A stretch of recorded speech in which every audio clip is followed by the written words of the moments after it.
Yo, it's Guido coming at you with a Tactics Talk. Welcome back. Thanks for tuning in. And it is moi. I am driving the mighty, and I mean mighty. I'm not even kidding. It is mighty. Black Prince. And what a great name. There are not many better names in World of Tanks. I think the Brits have some of the best and worst names, don't they? The Carnarvon, that's pretty cool. The Black Prince. The Excalibur, right? And what are some of the other names? Maybe they just have the best names. I don't know. In my continuing quest to evangelize World of Tanks and to shill, I have been kind of thinking about all the bad tanks in the game. The tanks that people don't like. Then I was looking at my record, and I have a lot of tanks with less than 100 battles, and I thought, you know what, let's just start getting every tank I own to 100 battles. And I started because I had quite a few at 98, 97, 96. And I got to the Black Prince, and I started counting up the ones that I had only 50 in and how many battles it would take to get there. I don't know if it's doable. But for the moment, I'm doing it. And the Black Prince was one of those that I hadn't played for a very long time. Very long time. And I'd recently rebought it because I was attempting to get all the tier 7s, because I have all the tier 9s and 8s, I think, now, or close to it. I definitely have all the tier 10s, and I have a bunch of extra. That's a miss. Bunch of extra spots. This is just terrible gunnery. Oh, jeez. And I bounce an Oni who is firing AP. God bless him. And he bounces off of the Black Prince. So it's a lot of battles, as I was counting it up. I don't know if I'm going to get there. But anyway, that's why I'm driving the Black Prince. But it's further than that. The evangelization of World of Tanks. It's just cool, man.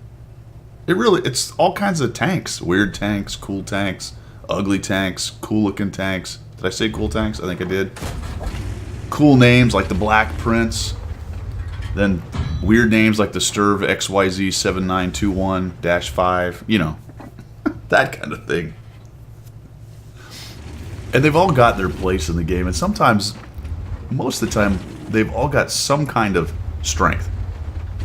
They're fun in some way. I mean, maybe you can probably list a few down below that just aren't fun. But like the AMX-40, the Duck. That thing's ridiculous. But it's fun, isn't it? Driving that silly thing around. It really is. The B2 with its little pew-pew. It's just fun. That's why we're doing this. So I'm evangelizing bad tanks. And I'm telling you what, this is not really a bad tank. Now, it's a bit situational. It's not going to be great in every situation like some tanks are. But look at this. Makes the Oni miss. A middle tier in 357. And now I'm just eating this poor Oni alive, although I got these little dudes bouncing off me. We're at, what, 1,390 mounts. 1,630 mounts. This dude is just staring at me, so I give him a little something.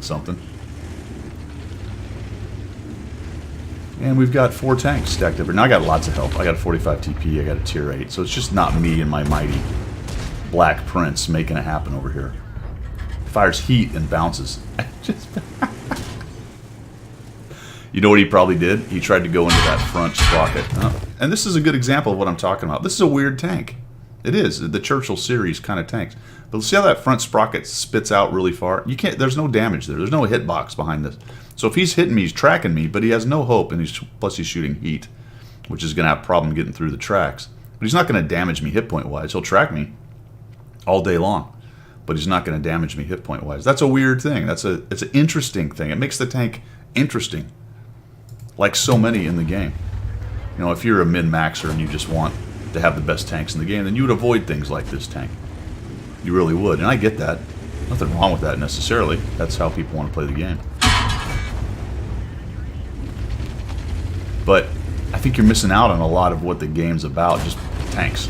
Lots of crazy different tanks in the game. And I just eat that poor guy alive. Now I'm spamming gold. You know, all part of the game. I got it.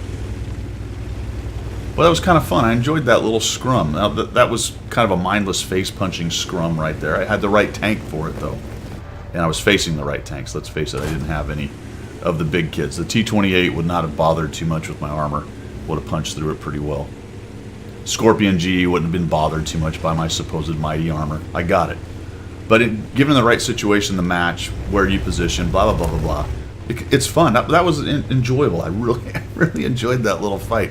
I'm not going to dominate this entire match and come out with 9,000 damage and 12 kills. Who cares? You don't always do that.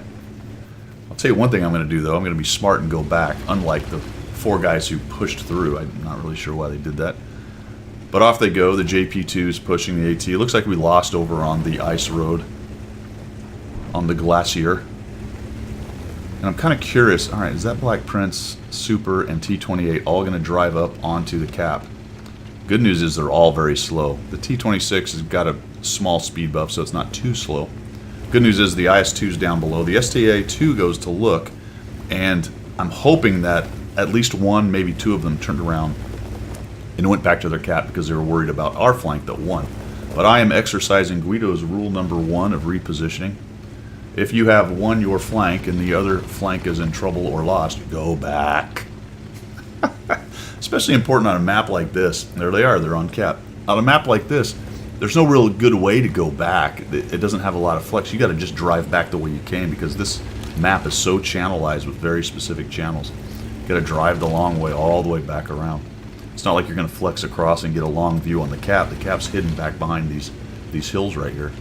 Good news is only 1 got on early, thank goodness, and we're getting ready to pinch them. Now there's 2, and thank God I started moving. Now, it looks like the JP is fast enough and the 1357 that they may have got there anyway, so good on them for actually finally turning around. I don't know why the Artie's ramming me. But they did. He did.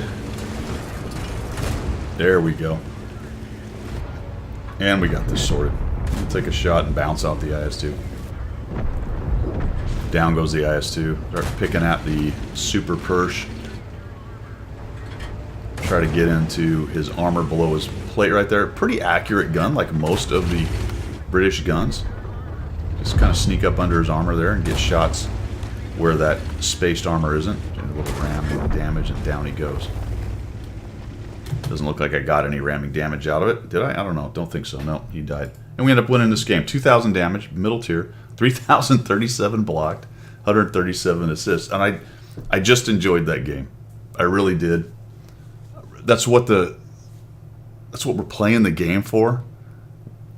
If you want to be the 3,500 win 8 DPG best in class yada yada, then do that. Find the right tank. Hell, do it with a Black Prince if you can.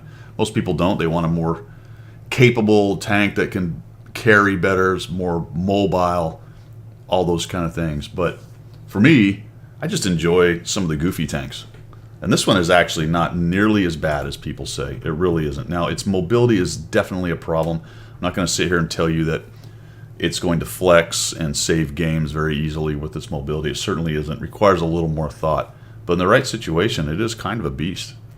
So I really enjoyed that. We're going to move on, though. I've got more tanks down below 100 battles, things that I ground through and just stopped playing, or that I didn't like and didn't play. So we may find some more gems down there, and I will send those replays at you guys as they happen. Thanks for tuning in. I appreciate it. Thanks for the support of the channel, and we will see ya.